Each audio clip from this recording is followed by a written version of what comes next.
फरवरी 2002 में हुए गोधरा कांड के बाद गुजरात दंगों की चपेट में आ गया। एक उन्मादी भीड़ ने मुसलमानों की एक सोसाइटी को घेर लिया। इस सोसाइटी का नाम था गुलबर्ग सोसाइटी। इस सोसाइटी में रहने वाले 69 मुसलमानों को एक भीड़ ने निर्ममता से मार डाला। इस सोसाइटी के लोगों का गोधरा कांड से दूर दूर तक कोई नाता नहीं था, लेकिन इसमें रहने वाले बच्चों, महिलाओं, बूढ़ों को जिंदा जला दिया गया। गुजरात में हुए इन दंगों में सरकारी आंकड़ों के अनुसार 1000 से अधिक लोग मारे गए। वहीं गैर सरकारी आंकड़े मानते हैं कि इस दौरान 3000 से अधिक लोग मारे गए।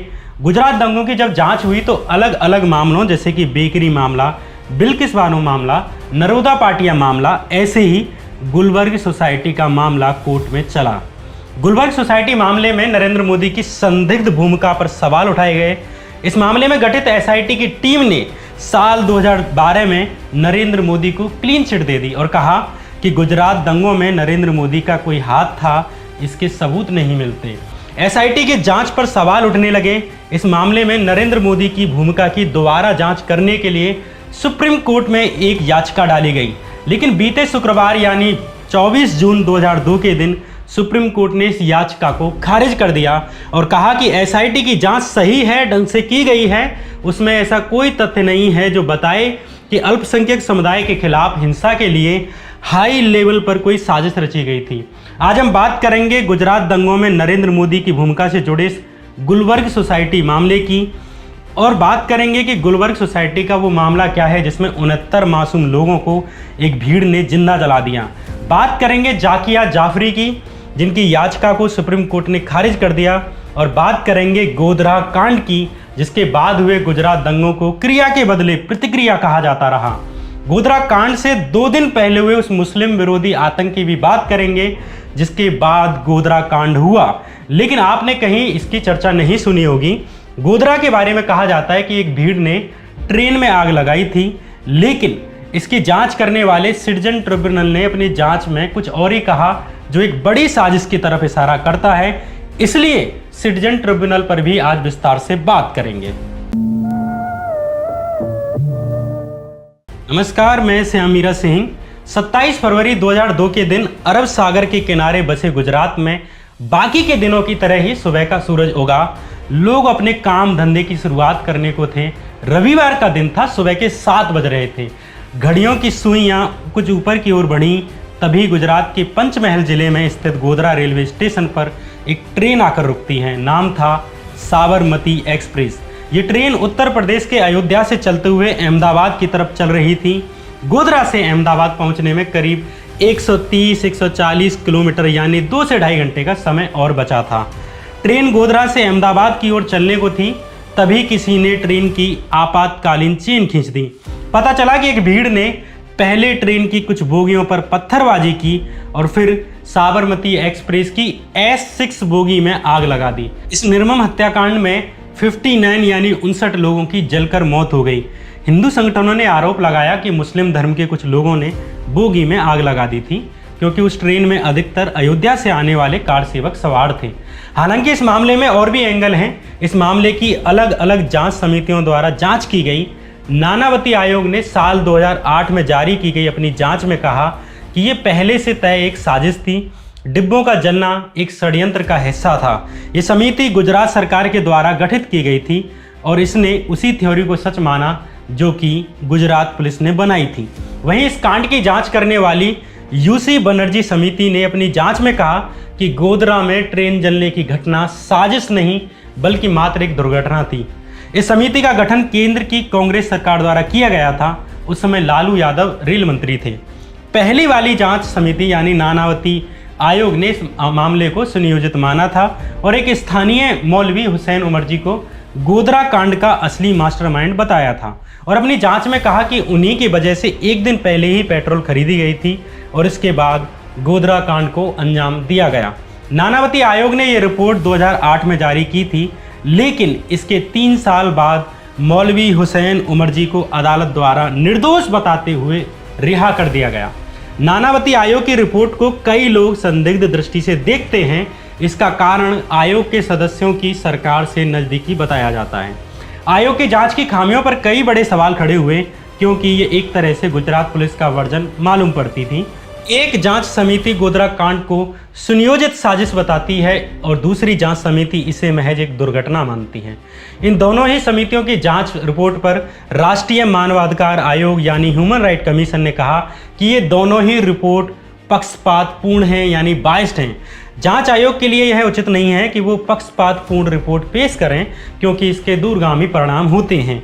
इसी मामले में एक और जांच की गई। ये जांच की गई कंसर्न्ड सिटीजन्स ट्रिब्यूनल के द्वारा।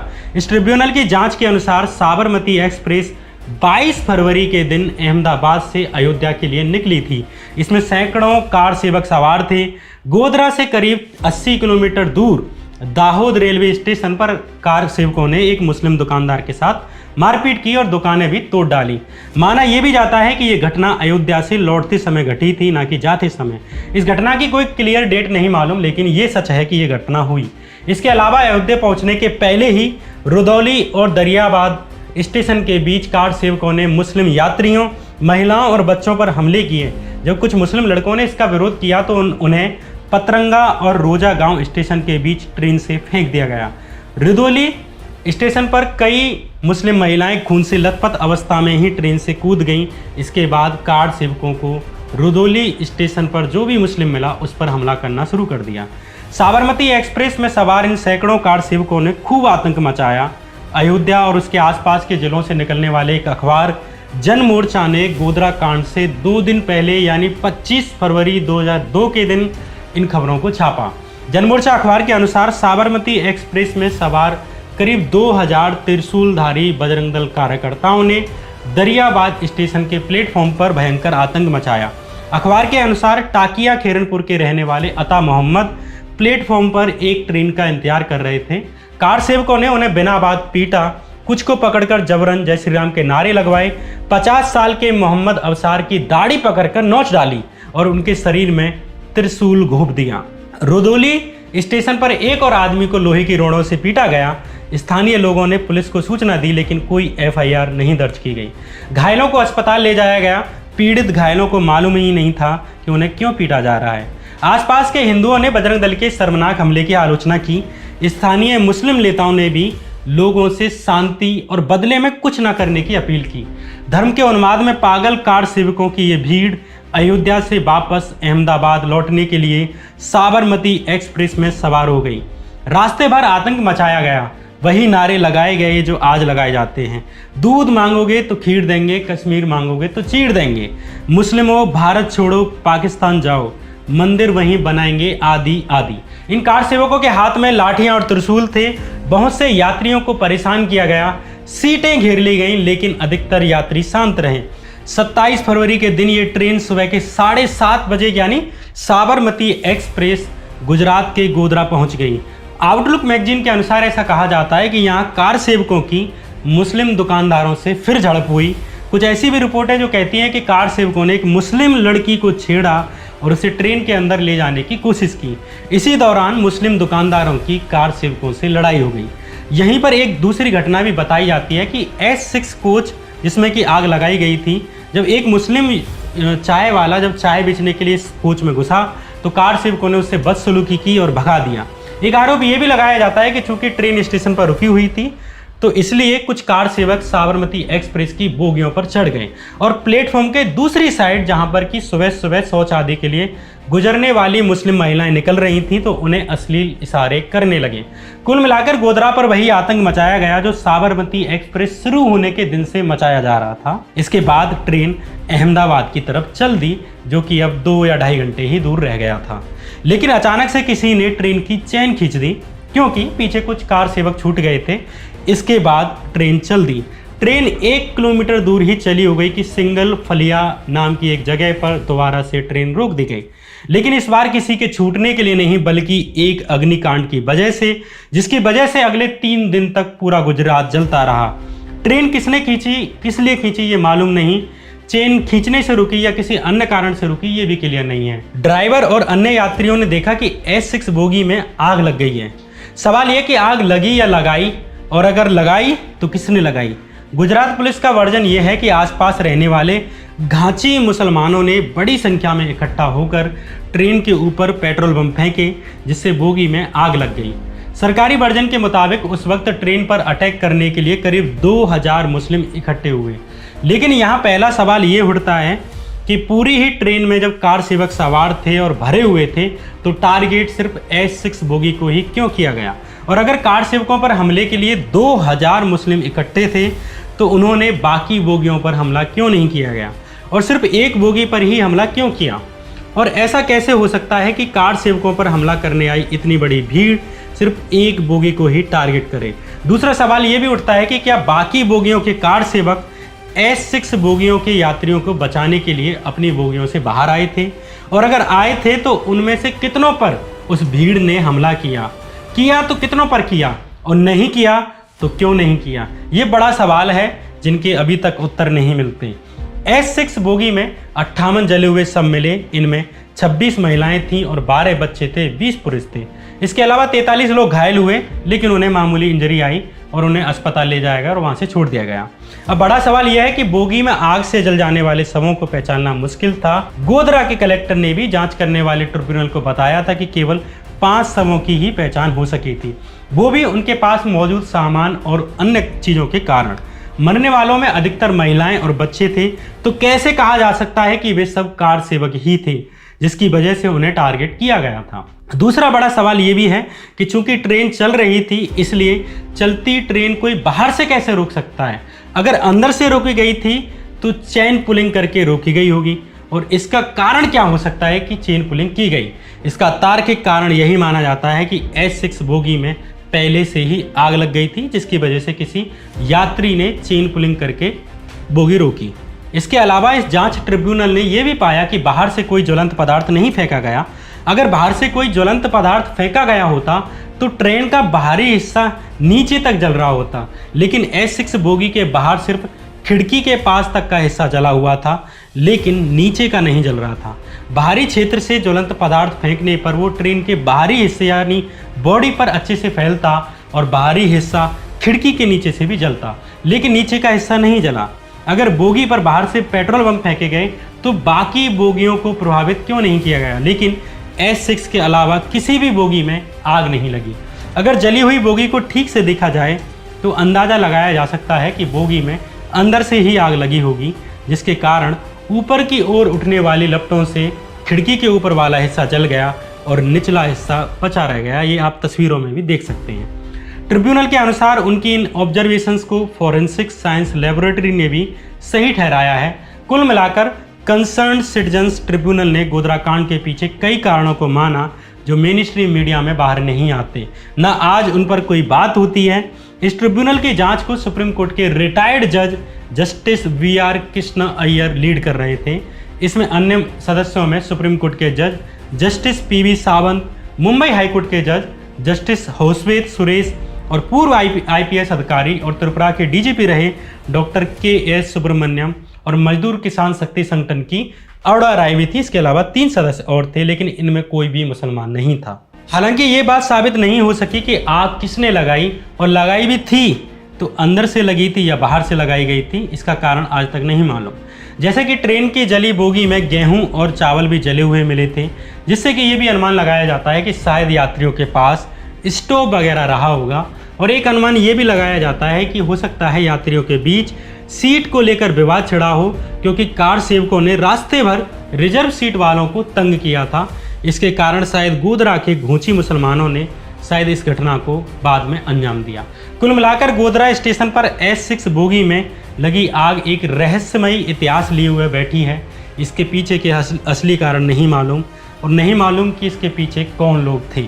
अंततः गोधरा कांड मामले में 31 लोगों को अदालत द्वारा दोषी ठहराया गया, जिसमें से 11 लोगों को मौत की सज़ा सुनाई गई और 20 को उम्र कैद की सज़ा सुनाई गई।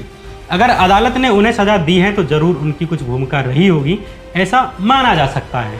गुनाह किया है तो सज़ा भी मिलनी चाहिए, और सज़ा उन कार सेवकों को भी मिलनी चाहिए जिन्होंने रास्ते भर आतंक मचाया और लोगों की दाढ़ी खींची, नारे लगवाए, त्रिशूल घोंपे और लोहे की रॉड से पीटा। फिर भी अगर गोधरा कांड इन घटनाओं के बदले अंजाम दिया गया या कथित क्रिया की प्रतिक्रिया थी, तब भी ये मानवता के खिलाफ जघन्य अपराध था, जिसकी जितनी चाहे भत्सन न की जानी चाहिए। लेकिन गोधरा के बाद जिन निर्दोष मुसलमानों को सजा दी गई और उसे क्रिया की प्रतिक्रिया कहकर प्रचारित किया गया तो इस अपराध को ढका नहीं जा सकता। ये क्लियर राजनीतिक महत्वाकांक्षाओं के द्वारा कुछ संगठनों की सामूहिक और साजिशन अपराध थी। इस बात के साक्ष्य मिलते हैं कि गोधरा कांड को कुछ संगठनों द्वारा ऐसे दिखाया गया कि गोधरा में अयोध्या से आने वाले कार सेवकों को जलाकर मार डाला गया है। इसके बाद साजिशन और सांगठनिक तरीके से पूरे गुजरात को जलाया गया।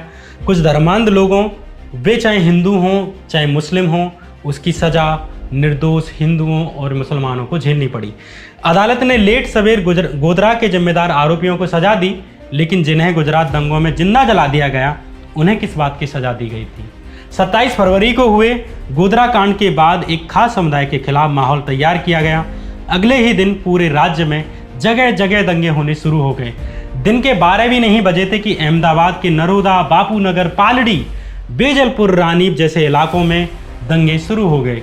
पुलिस के कंट्रोल रूम पर अलग अलग इलाकों से फोन की घंटियां बजने लगीं। पूरे शहर में चीख पुकार मच गई। पुलिस को कॉल करने वालों में एक कॉल गुलबर्ग सोसाइटी में रहने वाले एहसान जाफरी की भी थी। एहसान जाफरी कांग्रेस के सांसद थे। सोसाइटी के आसपास बड़ी संख्या में लोग इकट्ठे हो रहे थे। इस सोसाइटी में अधिकतर मुस्लिम रहते थे। सोसाइटी से करीब 1 किलोमीटर की दूरी पर 2 कार सेवकों के शव लाए गए थे, जिन्हें साबरमती ट्रेन में गोधरा स्टेशन पर जला दिया गया था। सोसाइटी के बाहर 2 पुलिस वाले भी खड़े थे, लेकिन उनके पास हथियार के नाम पर सिर्फ लाठी थी। सैकड़ों की भीड़ ने सोसाइटी के गेट को तोड़ दिया और पत्थर और पेट्रोल बम बरसाना शुरू कर दिया। दंगाई भीड़ ने इन बेगुनाहों के घर में आग लगाना शुरू कर दिया, जिनका गोधरा कांड से दूर दूर तक कोई मतलब नहीं था। करीब 35 लोगों को वहीं जिंदा जला दिया गया। न बच्चों को छोड़ा गया, न महिलाओं को छोड़ा गया। गुलबर्ग सोसाइटी के कुल करीब 69 यानी 69 लोगों की हत्या कर दी गई। ये भीड़ गोधरा में जिंदा जलाए गए 59 यानी 59 हिंदुओं का बदला लेना चाहती थी, लेकिन ले किससे रही थी? किसी के किए हुए की सजा किसी और को दी जा रही थी। इसी सोसाइटी में रहने वाले कांग्रेस के पूर्व सांसद एहसान जाफरी ने अपनी सोसाइटी और अपने परिवार की आत्मरक्षा के लिए अपनी लाइसेंसी बंदूक निकाली और गोली चला दी।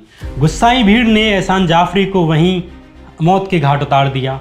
सोसाइटी के लोग कंट्रोल रूम को कॉल करते रहे, लेकिन कोई मदद नहीं पहुंची। इसका एक कारण ये भी था कि पूरा का पूरा शहर जल रहा था और पुलिस फोर्स उसके आगे बहुत कम पड़ गई। शाम के 4 बजे स्टेट रिजर्व फोर्स यानी SRP की कुछ टुकड़ियां अहमदाबाद पहुंची। उन्हें शहर में अलग अलग जगहों पर भेजा गया। कुछ पुलिस अधिकारी SRP की एक टुकड़ी को लेकर गुलबर्ग सोसाइटी की ओर निकले, लेकिन जब तक गुलबर्ग सोसाइटी की आग बुझ चुकी थी और सिर्फ धुआं निकल रहा था। इन पुलिस अधिकारियों के साथ BBC के पत्रकार प्रशांत दयाल भी थे, जिन्होंने अपनी एक रिपोर्ट में इस दृश्य का जिक्र किया। प्रशांत दयाल ने अपनी रिपोर्ट में लिखा है कि पुलिस और फायर ब्रिगेड के लिए करने जैसा कुछ काम ही नहीं बचा था। हाँ, कुछ लोग धुआं उठ रहे मकान की छत पर बचने के लिए छुपे हुए थे। उनकी मदद के लिए आई पुलिस से भी उन्हें डर लग रहा था। पुलिस किसी तरह उन्हें नीचे ले आई। इन लोगों में एहसान जाफरी की बीवी जाकिया जाफरी भी थी। एहसान जाफरी को पहले ही मार दिया गया था। आज तक जाकिया जाफरी न्याय के लिए कोर्ट में लड़ रही हैं। इन्हीं जाकिया जाफरी के लिए गुलबर्ग सोसाइटी मामले में सुप्रीम कोर्ट ने नरेंद्र मोदी की भूमिका पर SIT से मिली क्लीन चिट पर मोहर लगा दी है और कहा कि ऐसे सबूत नहीं मिले कि इसमें कहा जा सके कि ये एक साजिश थी। इसमें ऊपर अधिकारियों या मुख्यमंत्री नरेंद्र मोदी की कोई भूमिका नजर नहीं आती। सुप्रीम कोर्ट ने कहा कि जाकिया की अर्जी में मेरिट नहीं है। अदालत ने यह भी कहा कि SIT ने बेहतरीन काम किया और उसकी जांच में कोई दोष नहीं पाया जा सकता। इस मामले को बंद करने से संबंधित उसकी 8 फरवरी 2012 की रिपोर्ट पूरी तरह से तथ्यों पर आधारित है। हमें ऐसा लगता है कि गुजरात सरकार के असंतुष्ट अधिकारियों के साथ साथ अन्य लोगों का एक साझा प्रयास इस तरह के खुलासे करके सनसनी पैदा करना था, जबकि उनकी जानकारी झूठ पर आधारित थी। सुप्रीम कोर्ट का इशारा पूर्व IPS अधिकारी RV श्री कुमार और संजीव भट्ट की तरफ था, जिन्होंने इस मामले में गुजरात सरकार की नाकामी और मिली भगत पर गवाही दी थी। साथ ही सुप्रीम कोर्ट ने तीस्ता सीतलवाड़ पर भी टिप्पणी करते हुए कहा कि उन्होंने पीड़ित जाकिया जाफरी की भावनाओं का इस्तेमाल अपने पूर्वाग्रहों और हितों के लिए किया। आपको बता दूं कि जिन तीस्ता सीतलवाड़ का जिक्र सुप्रीम कोर्ट ने किया है, उन्हीं के NGO ने जाकिया जाफरी की याचिका डालने में मदद की थी। इस मामले में सुप्रीम कोर्ट ने कहा है कि 2006 से कार्रवाई चल रही है। इसमें शामिल हर पदाधिकारी की ईमानदारी पर सवाल करने की हिमाकत हुई, ताकि गुप्त उद्देश्य के लिए मामले को गरमाया रखा जा सके। जो प्रक्रिया का इस तरह से इस्तेमाल करते हैं, उन्हें कटघरे में खड़ा करके उनके खिलाफ कानून के दायरे में कार्रवाई की जानी चाहिए। कोर्ट की इस टिप्पणी के बाद अब गुजरात क्राइम ब्रांच ने एक्टिविस्ट तीस्ता शीतलवाड़ और पूर्व आईपीएस अधिकारी आरबी श्री कुमार को गिरफ्तार कर लिया है। हालांकि जिस एसआईटी की जांच पर भरोसा करके सुप्रीम कोर्ट ने यह टिप्पणी की है, इसे लेकर भी कई सवाल उठते रहे हैं। गुजरात दंगों की जांच करने वाली एजेंसियों के बारे में कहा जाता है कि नरेंद्र मोदी के प्रभाव के चलते इन जांच एजेंसियों ने निष्पक्षता नहीं दिखाई। बाद में कई अधिकारियों को अलग अलग तरीके से प्रमोशन और रिटायरमेंट के बाद लाभ दिए गए, जिससे जांच एजेंसियों के परिणाम संदिग्ध माने जाते रहे हैं। इस पर एक अलग वीडियो बनाऊंगा, लेकिन गोधरा कांड, उससे पहले की घटनाएं और गोधरा कांड के बाद की घटनाएं बताती हैं कि कुछ चरमपंथियों की वजह से आम हिंदुओं और आम मुसलमानों के घर उजड़ गए। धर्म की राजनीति के इस खेल को समझने की जरूरत है। इसमें कोई घटना क्रिया की प्रतिक्रिया के रूप में आखिरी नहीं है। आप क्रिया और प्रतिक्रिया में जाएंगे तो इस साइकिल का कोई अंत नहीं होगा। दंगों से बचा जा सकता था, रोका जा सकता था। इतने बड़े स्तर पर दंगे हुए तो इन्हें सवाल किए बिना छोड़ा नहीं जाना चाहिए। गोधरा मामले में अगर कोई दोषी था तो उसे कड़ी से कड़ी सजा मिलनी चाहिए थी। अगर वो एक साजिश थी तो खुलासा होना चाहिए था। अगर वो दुर्घटना थी तो पता चलना चाहिए था। जो कोई भी गोधरा कांड के लिए जिम्मेदार था, उन सबको सजा मिलनी चाहिए थी, लेकिन उन हजारों निर्दोष लोगों को नहीं, जिनका इससे कोई वास्ता नहीं था।